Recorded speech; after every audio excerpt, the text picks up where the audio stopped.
Hey, this is going to be the continued chapter reading of the book by Mustafa Hamid and Leah Farrell, The Arabs at War in Afghanistan. This is from chapter 2. Subsection is a low profile start. Despite the Afghan Jihad initially having a low profile in the Arab world, Afghan groups actively solicited wealthy benefactors in the Middle East, sending delegations to the region to highlight the plight of Afghanistan. In the early days of the Jihad, not all Afghan groups were seeking foreign volunteers to join them. Rather, most sought financial and material support. And like I said in the previous video, Afghans were very sectarian, very insular, didn't like outsiders. It wasn't until later that foreign volunteers, Arabs, Afghan Arabs as they were called, joined. Now, the reason why, other than Afghan troops being very wary of outsiders, is also they didn't have a functioning recruitment office of anything like that.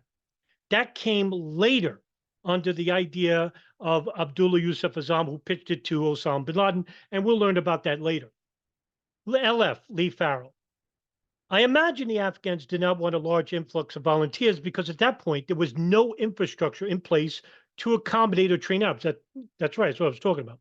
MH Mustafa Hamid. Some Afghans did want Arabs to come and participate in the jihad. In 1980, they asked Abdul Rasul Sayyaf, the leader of the newly formed Ittihad-e-Islami Tahrir Afghanistan, to campaign for more support for the Afghan jihad during the first trip to Abu Dhabi in Saudi Arabia as head of the Ittihad delegation. Now, besides Afghan warlords not wanting Arabs at all because they didn't see Arabs as very good fighters, some Arab warlords did allow Arabs to train with them in Afghan camps. The one thing that the Arabs couldn't do was build their own training camps. It had to be Afghan-led. Afghans are notoriously controlling. And this is the reason why, with a good price, they're willing to flip sides, so to speak. We'll read about that later, too. And so people like Abdul Rasul Sayyaf, Gulbuddin Hekmatyar, and Jalaluddin Haqqani, who are going to have major implications later on about the direction of Islamic fundamentalism and the origins. Some of the people that they trained became top leaders in military committees in groups like Al-Qaeda and Abu Sayyaf. Here's a chart. I'm going to make myself disappear for a second to blow this up. Here's a chart of the Afghan leadership. Now, Afghanistan, the name of the group was called the Ikhwan Muslimin in Afghanistan, the name of the country. Now, a lot of these groups and people came from Pakistan. And through the Pakistan's intelligence service, the Inter-Services Intelligence Agency, the ISI, they were receiving funding and weapons from the CIA through a program called Operation Cyclone. Afghans, and especially Arabs later, did not want NGOs, non-government organizations, to come and hijack the war, like I said in the previous video. They'll discreetly allow for NGOs, American NGOs, to give aid, military aid, to the Afghans in their course of the war against the Soviets. But they had to do it through the Pakistan ISI. And so Pakistan basically controlled much of this war in the hopes that some of these Afghan warlords would also service them in their war for Lahore, in their war for the Indian border, Pakistan-Indian border. Now, you'll see in here groups like the Jamaat-e-Islami, headed by Burhanuddin Rabbani, who would later become the president of Afghanistan. Rabbani was factioned with Gulbuddin Hekmatyar. What happened was the group split. And so Rabbani took his group to Jamaat-e-Islami, and Gulbuddin Hekmatyar created his group, the Hizb-e-Islami. Later, Hekmatyar, who is a ghoul, a real fundamentalist, a man who would throw acid in women's faces for not wearing the niqab or hijab, um, would basically receive the most funding out of all the Afghan warlords in this war. The British MI6, the CIA, the Pakistan ISI, Israeli Mossad, the Mahabeth in Saudi Arabia, the General Intelligence Directorate, they provided millions and millions of dollars a hectare. And his family is wealthy currently, and he's still alive. So they created their own groups. Now later, the Harakat Iqliyab Islami was created by Muhammad Nabi Muhammadi. And joining him was Rabbani and Hekmatar, but they didn't like him. And so they left and they stood with their groups. Muhammadi, kept the name and formed his own group. He was part of the Jamaat Islam. Then people like Sigmatullah Majidi created his group, the Jabba Najat Milli, Yunus Khalis would create the Hizb-e Islami, Syed Ahmed Galani and Mahaz Milli Islami, the Nasrullah Mansour created the Harakat Kalami Islami. All of these people would then join the Ittihad-e Islami Tahrir Afghanistan that's mentioned currently in the previous page, where Abdul Rasul Sayyab would be appointed as its president. And with it, this group, all of these groups would then join, 7 parties, would join the Ittihad-e Islami Mujahideen Afghanistan, where Abdul Rasul Sayyab would continue as president, and in his group, included in the union, are the leaders of all of these groups. They're now part of this group. As you could see, like I said, Afghan warlords notoriously want to be leaders. They want to be faces. They're very sectarian, and they'll jump from group to group. All right? Now, Mustafa Hamid. Jalaluddin Haqqani, a member of the, sorry about that. Oop. Jalaluddin Haqqani, a member of the group of Yunus Khalis,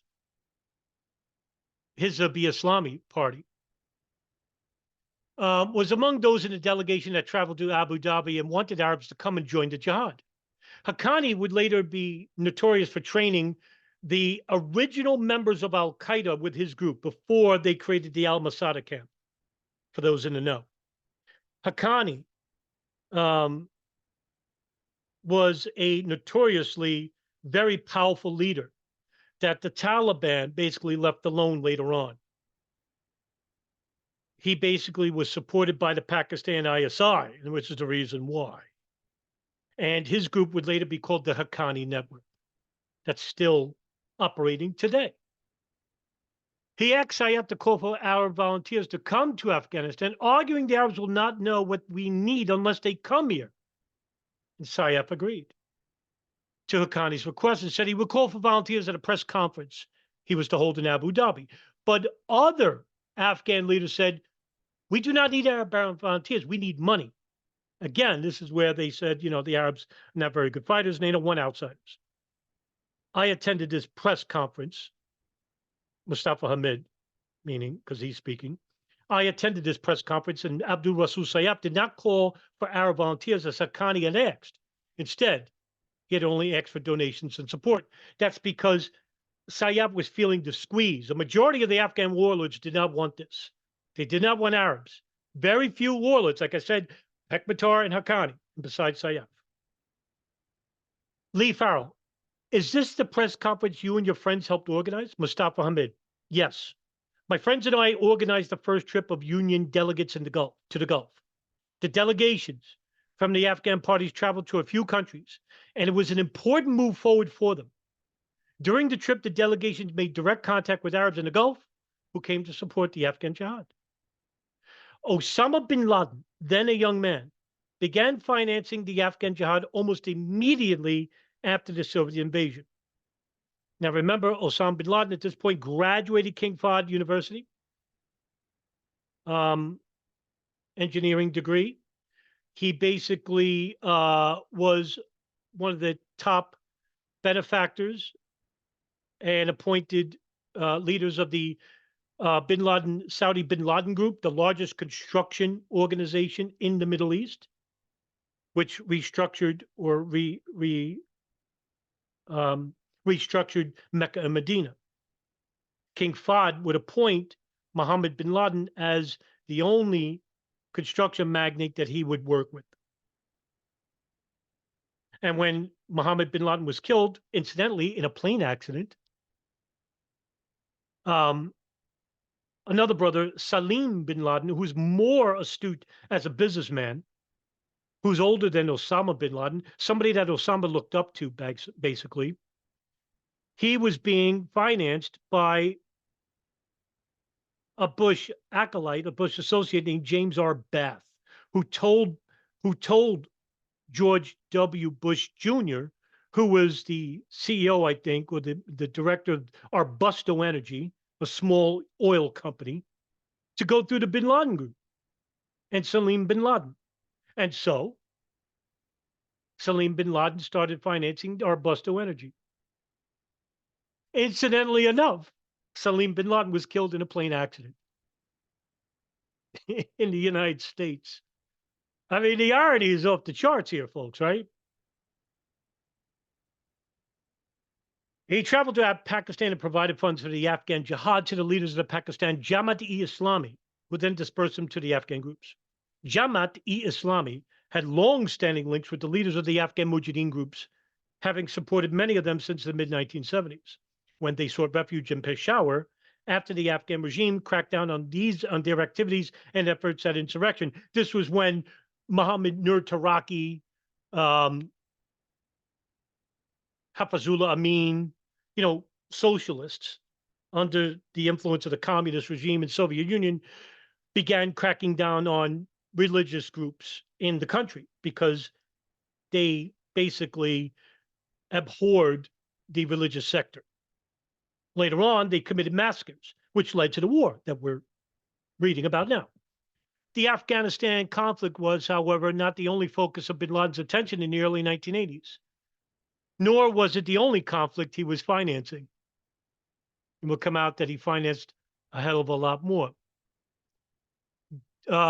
Donors rarely visited Afghanistan, did not venture to the front lines.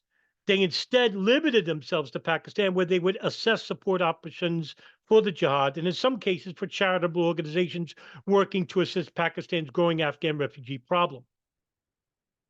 And that was because a lot of the refugees in Afghanistan, their homes were being destroyed by the war. They had to go somewhere, and they were going to Pakistan. Some were going to Iran. Some were going to Iraq. There was a refugee problem that was growing. And meanwhile, replacing these people and the Afghans that were being killed, the Afghan men that were being killed, right, and the Pakistani males that were being killed, replacing them later were Arabs, the Afghan Arabs, as they were called. And where was some of these people coming from? They were coming from the jails, from Syria, from Jordan, and from Egypt, and Saudi Arabia, right? All these militants that were arrested in the hopes that these governments would say, we don't have to deal with these anymore. Maybe they'll be killed. Maybe they'll be martyred. Some of them weren't. And they didn't forget the brutal tortures that they endured, like Dr. Ayman al-Zawahiri, the co-leader of the Al-Jihad, which was renamed the Egyptian Islamic Jihad Group, Egyptian fundamentalist group, where he endured months of torture by the Egyptian SSI, the State Security Services.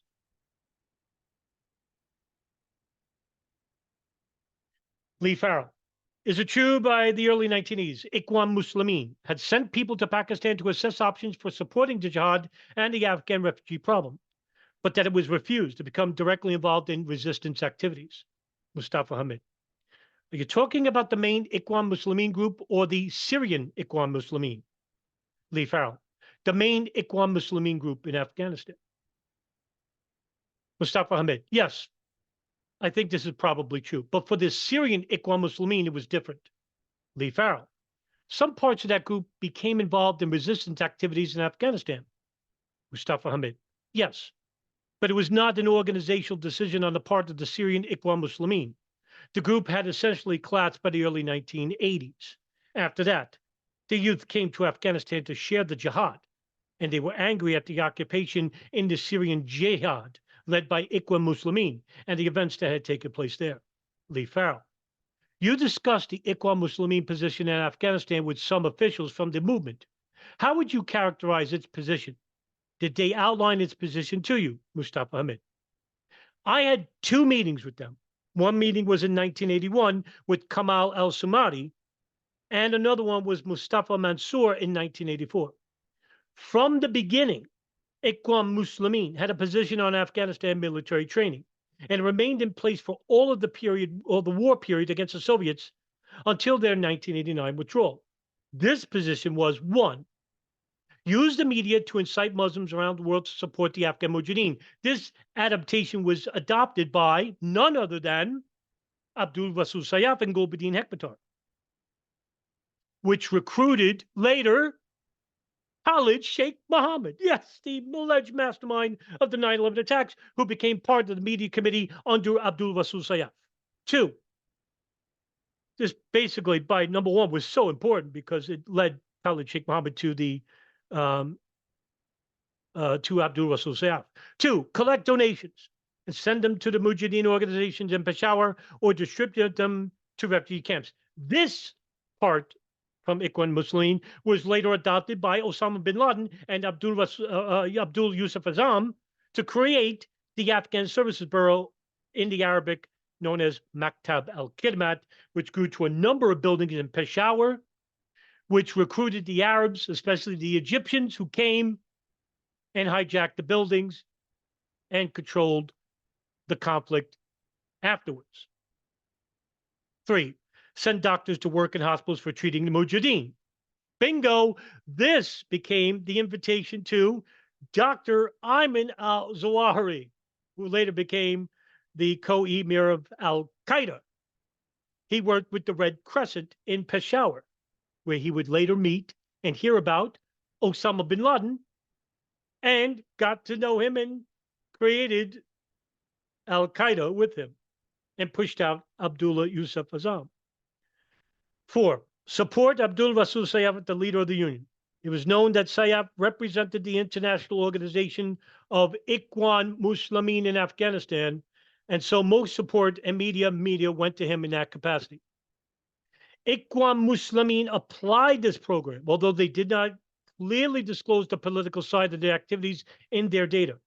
In my 1984 meeting with Mustafa Mansour, before it became a guide of Ikhwan Muslimin, I explained to him my point of view about what was happening in Peshawar on both the Arab and Afghan sides. Over a long conversation, I asked for Ikhwan Muslimin to take on the training of Arabs in Afghanistan and said to him, the fact is, this is necessary and is in the interest of jihad and the Mujahideen. My words made the man angry.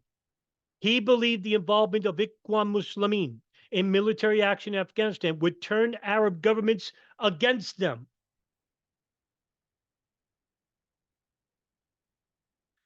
And that this presented significant risks to the group that it could not afford. By the way, later on, whether Mansour realized or not, the Taliban would actually fight against the Afghan government under Rabbani, have him flee from the country, and the Taliban took control. By the way, the ISI helped in that, so that their fear was that another invasion by a foreign power could not control Afghanistan, in which India basically was trying to ally with the Soviet Union in Afghanistan. Pakistan saw this, so they sent in the Taliban. That's the conspiracy anyway, and I think that's true. The position was that Ikhwan Muslimin held throughout the war with the Soviets. Some of its members did participate in jihad, but this was done personally and outside of official guidance. In fact, very few members of Ikhwan Muslimin went to the fronts, and they usually only participated for limited periods. And this is the reason why they failed, basically, later on. And replacing them were, the groups like under Hekmatyar and Sayyaf and Yunus Khalis and Juladdin Haqqani, and later, the Arabs. And then after all that, Taliban came, and that was a wrap. All right, that's the end of this subsection of the chapter in chapter 2. Um, Thank you for tuning in and paying attention and reading along with me. I enjoyed very much doing a read along with you because we both learn together. And you know, learning is basically going to help us in the future grow as a movement in knowing things and holding people responsible and also becoming aware of what really happened in our history. Okay. See you in the next video, everybody. Take care.